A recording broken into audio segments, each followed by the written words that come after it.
গণিতে প্রাপ্ত নম্বরের কোন সংখ্যা সারণীরূপ প্রাপ্ত গণিতে প্রাপ্ত নম্বরের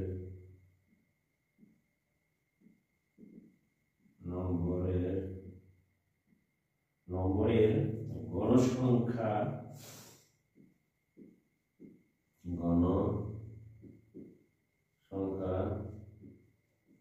নির্দেশক সারণী নিম্নরূপ।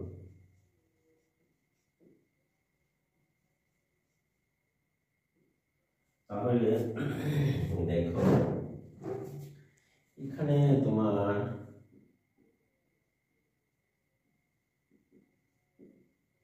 শ্রেণীবৃত্তি আর হচ্ছে গণসংখ্যা। দেখো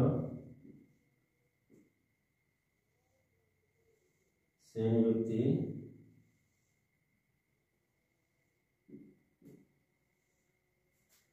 তোমার 61, 65,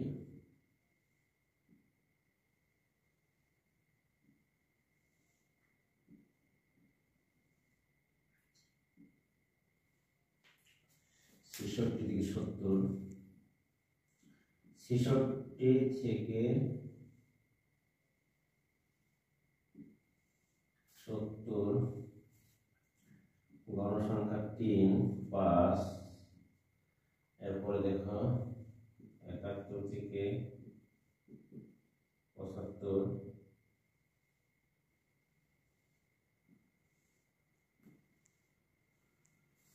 এখানে গণসংখ্যা আছে তোমার 12টি, 76 থেকে 80,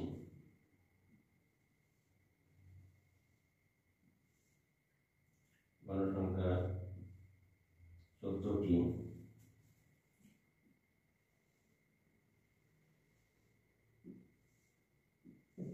81 থেকে আসছে তোমার 85, এইখানে গণসংখ্যা আছে 10,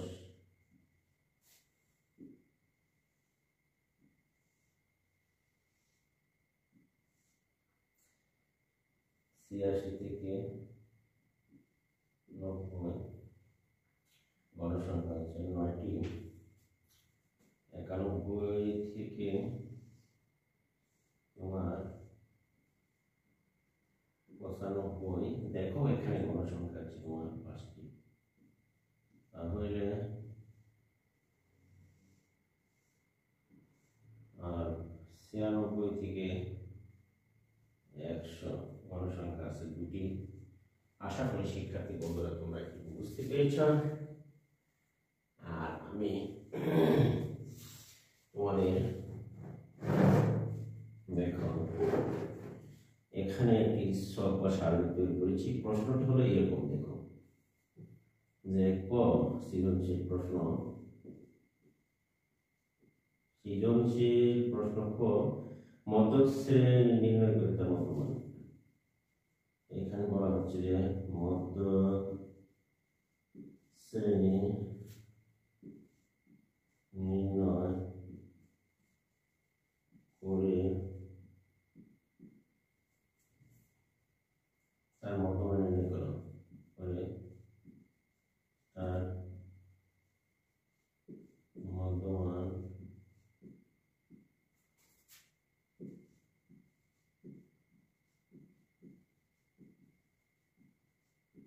নির্ণয় করো। সংক্ষিপ্ত কিছু করে নির্ণয় করো। দেখো সংক্ষিপ্ত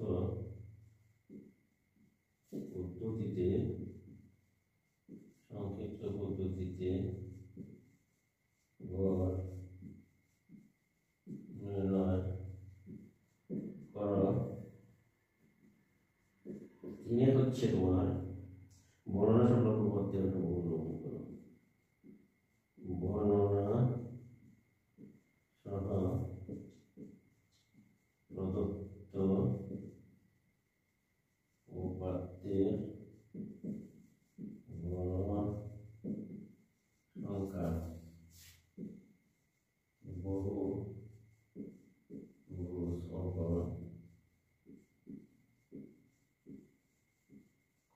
এই ছিল প্রশ্ন। এখানে তোমার মধ্যক শ্রেণী হচ্ছে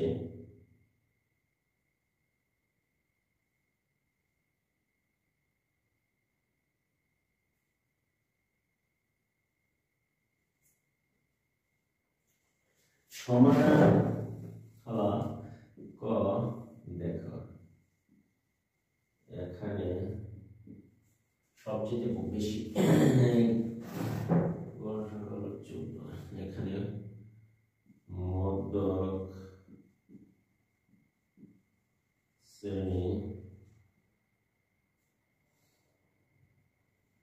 শ্রেণী হলো তোমার 76 থেকে 80। মধ্যক শ্রেণীটা হচ্ছে 76 থেকে 80। অতএব মধ্যক শ্রেণী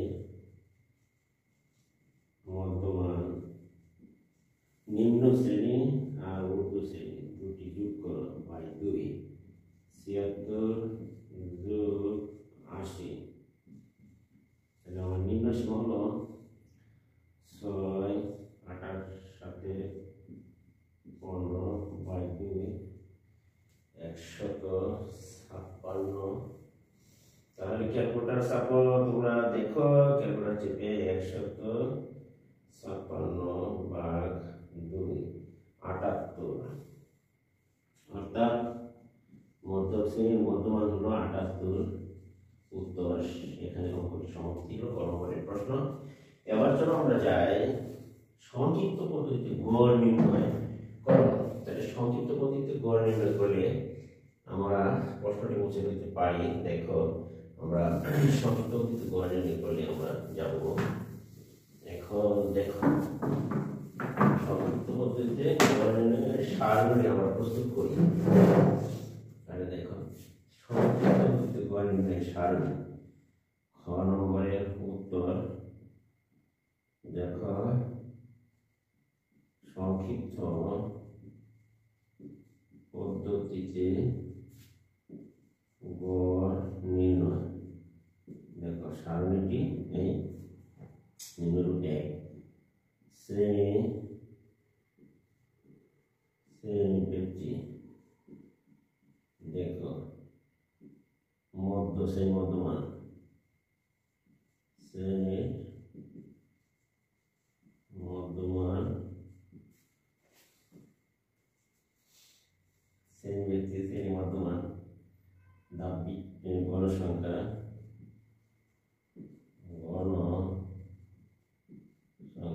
পায় মধ্যমান চাই দাব বিচ্যুতি ইউআই তাহলে ইউআইএফআই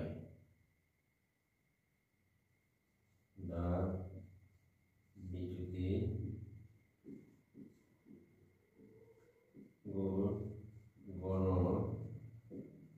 গণসংখ্যা অর্থাৎ ইউআইএফআই সংক্ষেপে আমরা লিখতে পারি।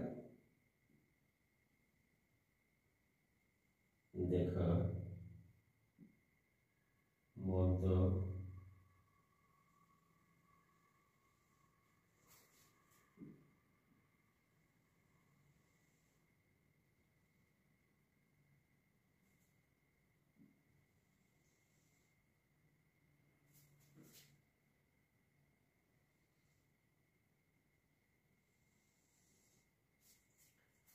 দাব বিচ্যুতি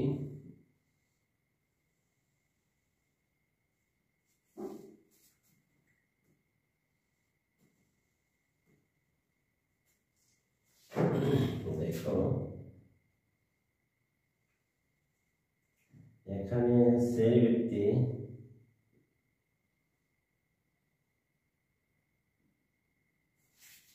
এখন হচ্ছে শ্রেণীবৃত্তি 61 থেকে 65, 61 থেকে 65,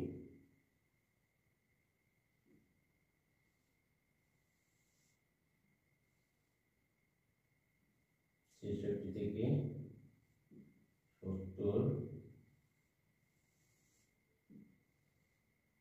71 থেকে তোমার 75, 75,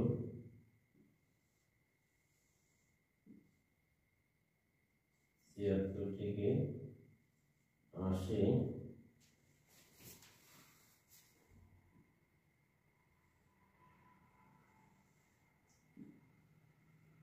81 থেকে 85,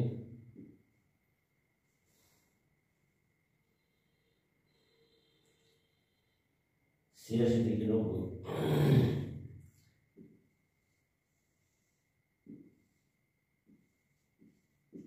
86 থেকে 90, এখন 91 থেকে 95, 95, 96 থেকে 100। এই ছিল শ্রেণীবৃত্তি। এখন আমরা দেখো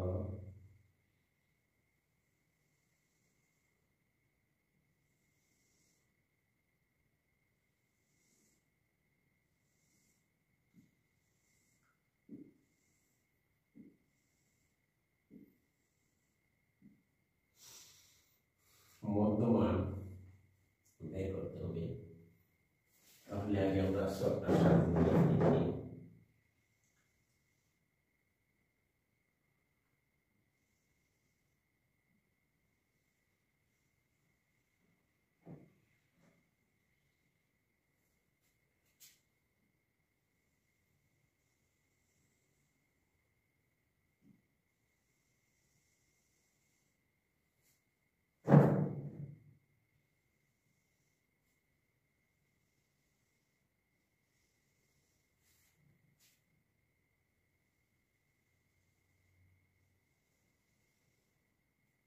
দেখো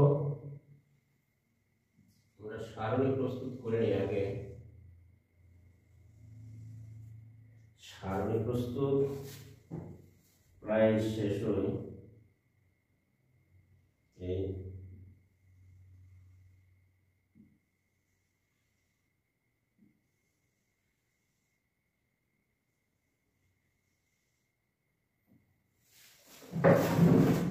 এইবার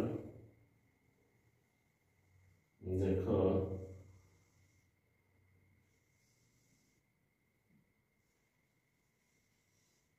সংক্ষিপ্ত পদ্ধতিতে গড় নির্ণয়ের সারণী প্রস্তুত।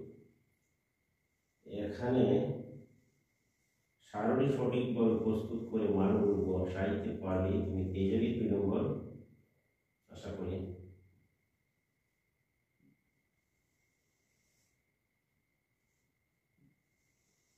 এই সারণী প্রস্তুত মোটামুটি শেষের পথে। এখন আমরা সারণী প্রস্তুত করার পরে দেখো এখানে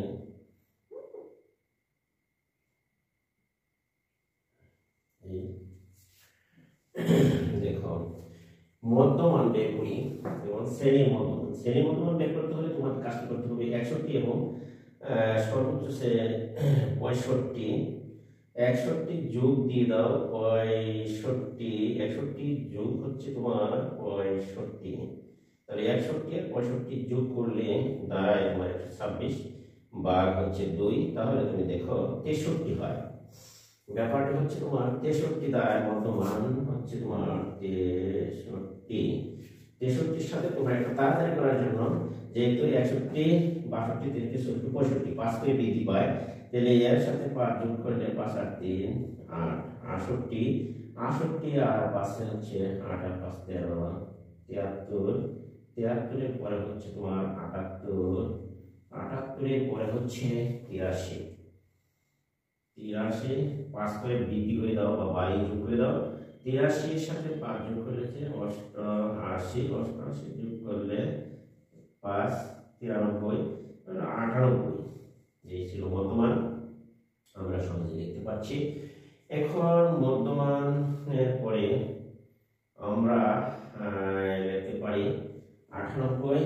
দেখো এইবার দেখো গণসংখ্যা প্রথম ধাপে আছে 3টি, দ্বিতীয় ধাপে আছে তোমার 5টি, তৃতীয় ধাপে আছে তোমার 12টি শ্রেণীতে, এরপরে আছে তোমার 14টি, আছে তোমার 10টি, আছে তোমার 9টি, এরপরে আছে তোমার 5টি।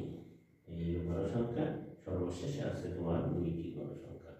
এখন ধাপ বিচ্যুতি, আমরা একটা আনুমানিক ঘর ধরে নেই, যেমন 1 2 3 4 5 6 7 8, মাঝামাঝি আমরা আনুমানিক ঘর এখানে ধরে নিতে পারি। সবচেয়ে বেশি গণসংখ্যা এখানে আছে, তাহলে উপরে -1 -2 -3 আমরা নিতে পারি, নিচের দিকে +1 +2 +3 4, তাহলে 1 2 3 4 5 6 7 8। আমরা এখন গণসংখ্যাগুলো গুণ করতে দেখি, অর্থাৎ ধাপ বিচ্যুতি ইউআই এর সাথে ধাপ বিচ্যুতি আমরা গুণ করি যদি 3টিকে -9, আর 5 দুগুণে মাইনাস তোমার 10, 12কে এই হলো 12, 14 জিরো দুগুণ করলে 14 জিরো, 10কে 10, এখানে হচ্ছে তোমার 9 দুগুণে 18, এরপরে হচ্ছে 3 5 15, এরপরে হচ্ছে তোমার 4 দুগুণে 8।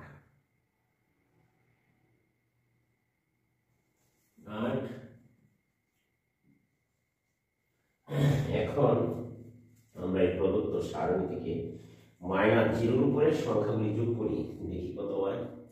12, দেখো 0 যে আছে সীমা, এর উপরে সংখ্যাগুলি যোগ করো। 12 যোগ হচ্ছে 10 22, 10 যোগ দিলাম যোগ 9, তাহলে দেখো আমাদের হয়েছে 31। আমরা একটা শর্ট নোট রাখি এখানে, দেখো উপরের -31 হয়েছে।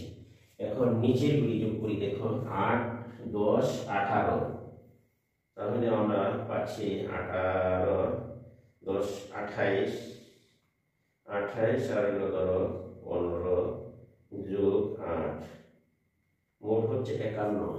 তাহলে প্লাস পাইলা তুমি 51, মাইনাস দিবা 0 5 2 20, প্লাস 20 থাকে। তাহলে আমরা এখানে পেয়ে গেলাম, দেখো সর্বশেষে আমরা পেয়ে গেলাম সামেশন FIUI সমান আমরা পেয়েছি 20।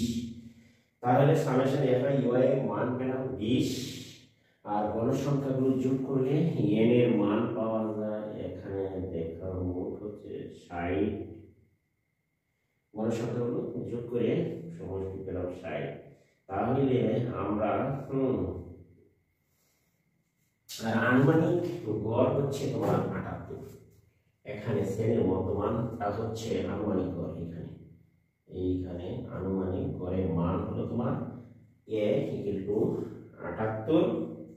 আর আমার সূত্রের জন্য প্রয়োজন হচ্ছে যে আমি যদি অঙ্কটি একটু উপরের দিকে করি, তাহলে এই শ্রেণী ব্যক্তি, এখানে তোমার h পাওয়া যায়, দেখো এই শ্রেণী ব্যক্তি = 5।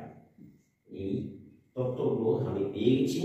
এখন আমার গড়ের সূত্রটি হচ্ছে a যোগ হচ্ছে তোমার গড় নির্ণয়ের জন্য আমরা সাধারণত সংক্ষিপ্ত পদ্ধতিতে গড় নির্ণয় করতে যে সূত্র ব্যবহার করে থাকি সেটি হলো যে a সামেশন h গড় এভারেজ। তাহলে আমরা উপরের সারণীটুকু মুছে নিতে পারি, আশা করি তোমরা একটু বুঝতে পেরেছ। আমরা এবার উপরের কিছু অংশ মুছে আমরা গড়টুকু নির্ণয় করি, ডাকটুকু মুছে ফেললাম। দেখো যে এইখানে আমরা সব পেয়ে গেছি। তোমরা দেখো অতএব নির্ণয় গড়, নির্ণয় গড় হলো এবারে চিহ্ন দিলাম গড় এ প্লাস, দেখো A plus summation F I summation A by UI গুণন এইচ বাই হলো এন। তাহলে এইখানে আমরা লিখে রাখছি এর মান হচ্ছে এখানে এইচ ইজ 5 আনুমানিক গড় এ হলো 78, ওই খান থেকে পেয়েছি 78 আমরা বসিয়ে দিতে পারি। দেখো 78 আর এফ আই ইউ এর মান আমরা পেয়েছি ওখানে 20, তাহলে 20 পেয়ে গেলাম 60, এইচ এর মান পেয়েছি 5। তাহলে দেখো 5 আমরা লিখতে পারি 78, এখানে 5 20 100/60। এখন তুমি 100 এ ভাগ দাও 60 দ্বারা, দেখো কত দাঁড়ায়। আমরা যদি 100 কে ভাগ দিই, দেখো কত দ্বারা 60 দ্বারা ভাগ দিলে 100 ভাগ হলো নিচে আছে তোমার 60 দ্বারা ভাগ দাও 100 কে, দেখো তোমার ফলাফল কত আসে। তাহলে হবে 1.67 লেখা যায়, 1.67। তাহলে আমরা লিখতে পারি যে 79.67 প্রায়, অর্থাৎ নির্ণয় গড় হলো 79.67 প্রায়। আশা করি শিক্ষার্থীরা তোমরা অঙ্কটি বুঝতে পেরেছ। তোমরা প্রথমেই এই সংক্ষিপ্ত পদ্ধতিতে গড় নির্ণয়ের জন্য একদম মানে সারণীটা আগে মুখস্থ রাখবা, তারপর তোমরা সব অনুসারে অঙ্ক সাজালেই তোমরা সারণীটা সঠিকভাবে প্রস্তুত করতে পারলে তোমরা 2 নম্বর পেয়ে যাবে। আশা করছি তোমরা এই অধ্যায়ের যে 2টি অঙ্ক থাকে খুব ভালো করে চর্চা করবে, ইনশাআল্লাহ দেখবা যে 100% সাকসেসফুল হবে, মাস্ট। আমরা এইটুকু চলে যাই এখন শেষে।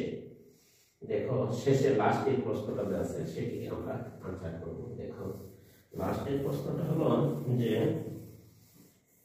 প্রদত্ত সারণীতে গড় সংখ্যা বহুভুজ অঙ্কন। তাহলে আমরা গড় সংখ্যা বহুভুজ অঙ্কন করার জন্য দেখো আমরা গড় সংখ্যা বহুভুজ অঙ্কন করার জন্য এইটুকু এবার শেষ আনসার, লাস্টে সংক্ষিপ্ত পদ্ধতিতে গড় ছিল, এখানে আনসার শেষ। এখন আমরা গড় সংখ্যা বহুভুজ নিয়ে 3 নম্বর অঙ্কের সমাধানে যাব। দেখো গণসংখ্যা বহুভুজ নির্ণয়ের জন্য যে প্রশ্নটি ছিল পরীক্ষায়, দেখো গণসংখ্যা রূপান্তরিত গণসংখ্যা বহুভুজ অঙ্কন করো। তাহলে গণসংখ্যা 3 নম্বর হলো গণসংখ্যা বহুভুজ অঙ্কনের সারণী। গণসংখ্যা বহুভুজ অঙ্কনের সারণী। তাহলে দেখো নিম্নরূপ। 1 নম্বর হলো তোমার শ্রেণী ব্যক্তি মধ্যমান, শ্রেণী ব্যক্তি মধ্যমান গণসংখ্যা। এই সারণীটি তোমরা একদম মুখস্থ রাখবে আশা করি। দেখো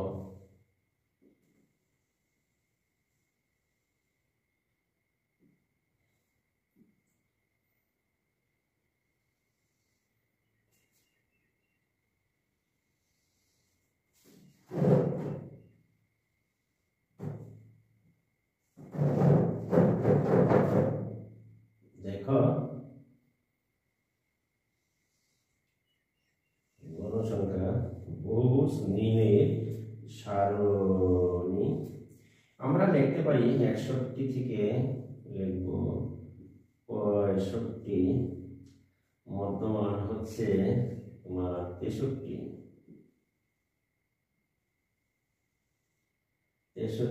63 থেকে 70, মধ্যমান হবে 5 ব্যবধান 5 বাড়ি দিলে 3 5 68। এখন 71 থেকে 75, মধ্যমান হবে 73। আশা করি তোমরা একটু বুঝতে পারছো। 76 থেকে 80, মধ্যমান হবে 5 3 78। তাহলে দেখো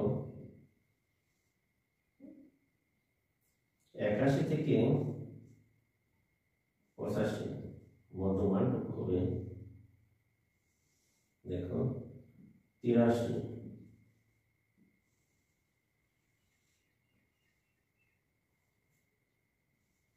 86 থেকে 90,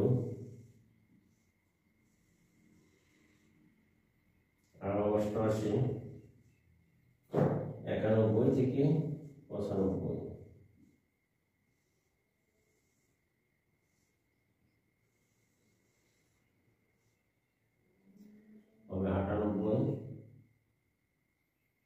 98, 93,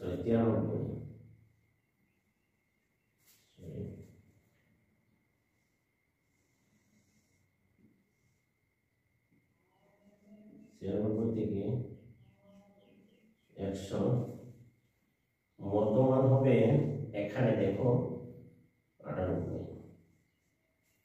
এখন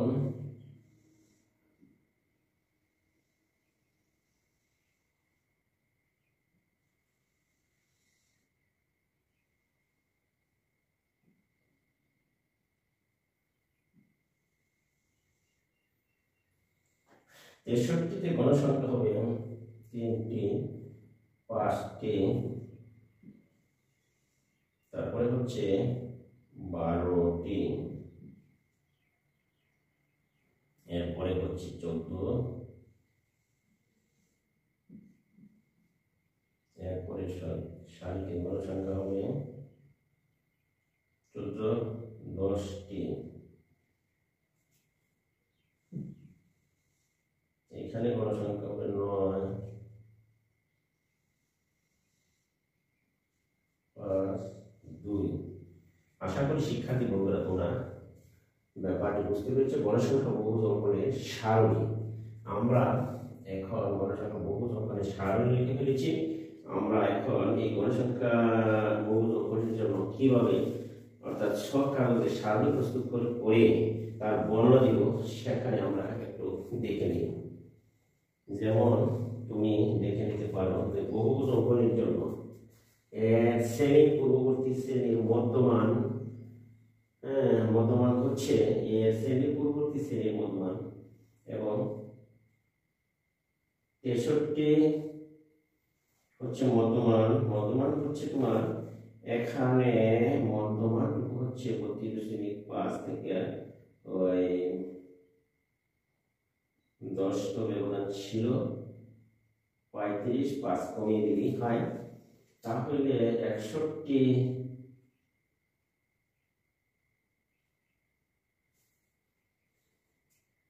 এখানে পূর্ববর্তী 61 মধ্যমান ছিল। এখানে হচ্ছে যে বহুপদ অঙ্কনের জন্য সারণী প্রথম শ্রেণীর পূর্বের শ্রেণীর মধ্যমান এত, প্রথম শ্রেণী পূর্ব শ্রেণীর মধ্যমান হচ্ছে যে প্রথম শ্রেণী 63 মাইনাস তুমি দাও 63, প্রথম শ্রেণীটা 63 মাইনাস দাও 5। পূর্ব শ্রেণীর মধ্যমান হচ্ছে এখানে প্রথম শ্রেণীর পূর্ব শ্রেণীর মধ্যমান হচ্ছে 58, আর পরের শ্রেণীর 58, এবং শেষ শ্রেণীর পরের শ্রেণীর মধ্যমান হচ্ছে শেষ শ্রেণীর 98, তবে পরের শ্রেণীর মধ্যমানটা হবে 5 যোগ করে দিলে হবে 103, 8 5 13, 103 হবে মধ্যমান, 68 হবে 103। আশা করি তোমরা ব্যাপারটি বুঝতে পেরেছো। আমি এখন বর্ণনা দিব। দেখো গণসংখ্যা বহুপদ অঙ্কনের বর্ণনা, গণসংখ্যা দেখো গণসংখ্যা বহুভুজ অঙ্কনের বর্ণনা হচ্ছে দেখা গণসংখ্যা বহুভুজ অঙ্কনের বর্ণনা। প্রথম শ্রেণী পূর্বের শ্রেণীর মতমান প্রথম শ্রেণী দেখো প্রথম শ্রেণীর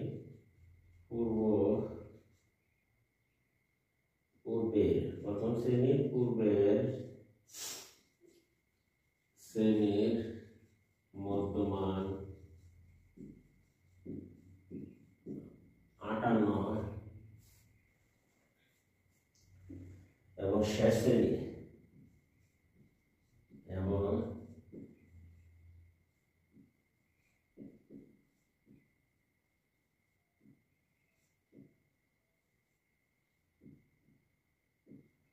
শেষ শ্রেণীর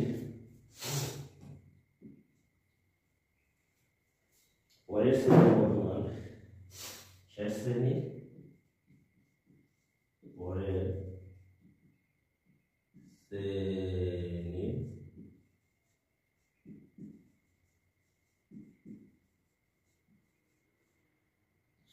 শেষ শ্রেণীর পরের শ্রেণীর বর্তমান 103 এবং এবার x অক্ষ বরাবর শ্রেণী বর্তমান এবার x অক্ষ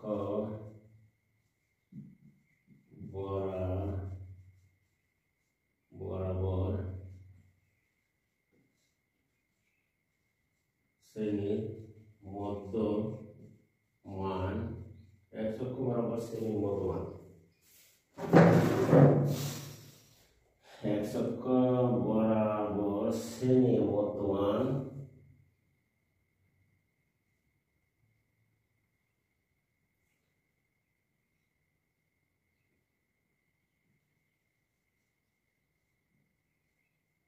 x অক্ষ বরাবর শ্রেণীর মধ্যমান সুবিধাজনক একক নিয়ে এখানে মধ্যমান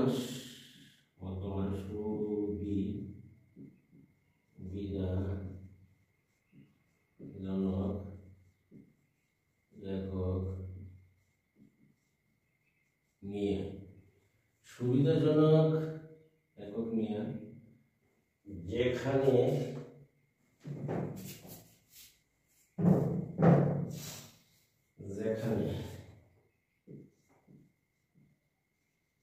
সুবিধাজনক একক নিয়ে যেখানে S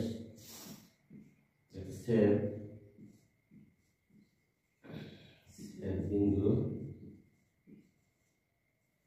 চিহ্ন চিহ্ন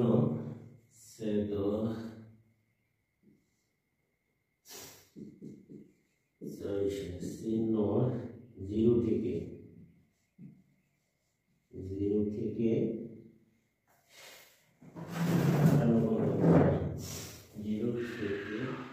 58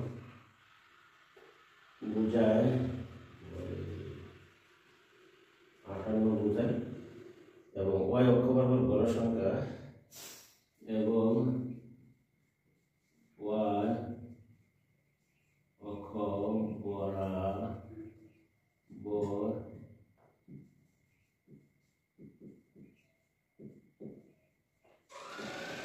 গণসংখ্যা প্রতি ক্ষুদ্রতম বর্গের বাহুর দৈর্ঘ্যকে 2 ধরে নিয়েছে। গণসংখ্যা প্রতি ক্ষুদ্রতম বর্গের বাহুর সংখ্যা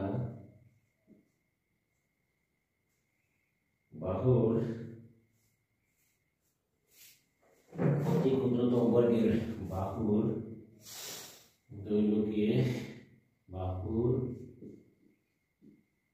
দৈর্ঘ্যকে এক একক ধরে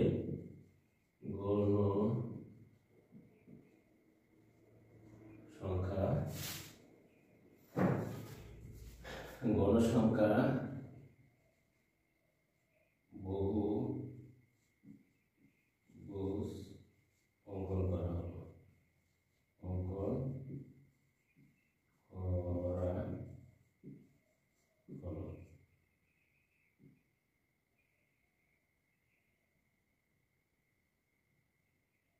অঙ্কন করা হলো। আশা করি শিক্ষার্থীরা তোমরা ব্যাপারটি বুঝতে পেরেছ বিষয়টি। এখন আমি চিত্রে তোমাদেরকে একটু ধারণা দিব গণসংখ্যা ভুজ অঙ্কনের জন্য। চিত্রের মাধ্যমে একটু ধারণা দিয়ে দিচ্ছি। এখানে পুরোপুরি বোর্ডে আঁকা না এলেও তুমি কিছুটা হলেও বুঝতে পারবে। আর গ্রাফ পেপার নিয়ে বাস্তবে চেষ্টা করবে, ইনশাআল্লাহ পারবে। এইবার দেখো গ্রাফ পেপারের মধ্যে যে বর্ণালিস্ট সেটি আমরা উপস্থাপন দেখিয়ে দিচ্ছি। দেখো এটি হচ্ছে গ্রাফ পেপারের মাধ্যমে এই তোমার মনে করো এক্স অক্ষ আর এক্স অক্ষ বরাবর শ্রেণী মধ্যমান, শ্রেণী এদিক হবে শ্রেণীর এক্স অক্ষ, শ্রেণী মধ্যমান হচ্ছে গণ সংখ্যা। শ্রেণী মধ্যমান আর এদিকে হচ্ছে তোমার গণসংখ্যা। আশা করি ব্যাপারটি বুঝতে। দেখো এক্স অক্ষ, ওয়াই অক্ষ গণসংখ্যা, এদিকে হলে গণসংখ্যা।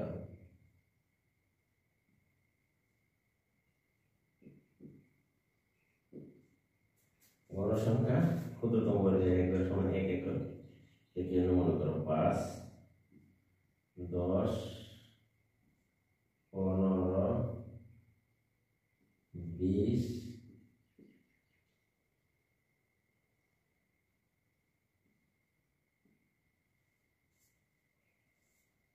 ধরে নিতা। এই ধরনের এইখান থেকে যদি আমরা যেমন এখানে শ্রেণীবৃত্তি দিই, শ্রেণীবৃত্তি প্রথম বর্গের 58, 63, এখানে দিলা তুমি 58, 63,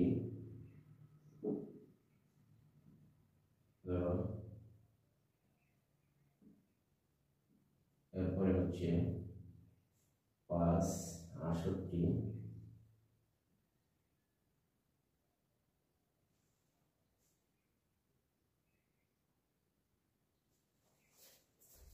এখানে যেমন হচ্ছে তুমি দেখো গণসংখ্যাটি হবে প্রথম 63, 5 যোগ করে 63 সাথে 5 যোগ করলে 63 আর 5 হচ্ছে 68, 68 আর 5 ধরো 73, 73 আর 5 78, 78 আর 5 83, শ্রেণী মধ্যমান 83 আর 5 88, 88 আর ধরো 5 91, 93, 88, 83, 88 আর 5 3, 9, 93, 98 আর 5 103। এখন আমরা যদি এখানে ধরে নেব উপর দিকে 5, প্রথমে আছে এখানে যে 1 2 3, তিনটি এখানে 3, আর এখানে আছে তোমার 66 থেকে 68 এর মধ্যে আছে গণসংখ্যা 5টা, 3 4 5, আর এখানে হবে 12টি, 5 6 7 8 9 10 11 এই হবে 12। তাহলে আমরা 12 এখানে হবে 14, 12 13 14। তাহলে আমরা দেখতে পাচ্ছি এরপর হচ্ছে 10, 10 হচ্ছে 10 10 হচ্ছে তোমার 1 2 3 4 5 6 7 8 9 10 এইখানে 10 10-এর পরে হচ্ছে তোমার এই 9 9 হচ্ছে এখানে, এরপরে হচ্ছে 5 5-এ হচ্ছে তোমার এইখানে হবে 5।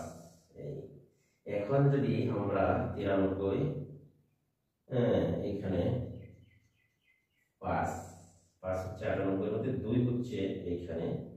এই এখন যদি আমরা বিন্দুগুলি যোগ করি তাহলে দেখো গণসংখ্যা বহুভুজ পাওয়া যায়। যে অনেকগুলো বাহু দ্বারা গঠিত বিন্দুকে গণসংখ্যা বহুভুজ দ্বারা গঠিত করা হয়। দেখো এইখানে এখন আমরা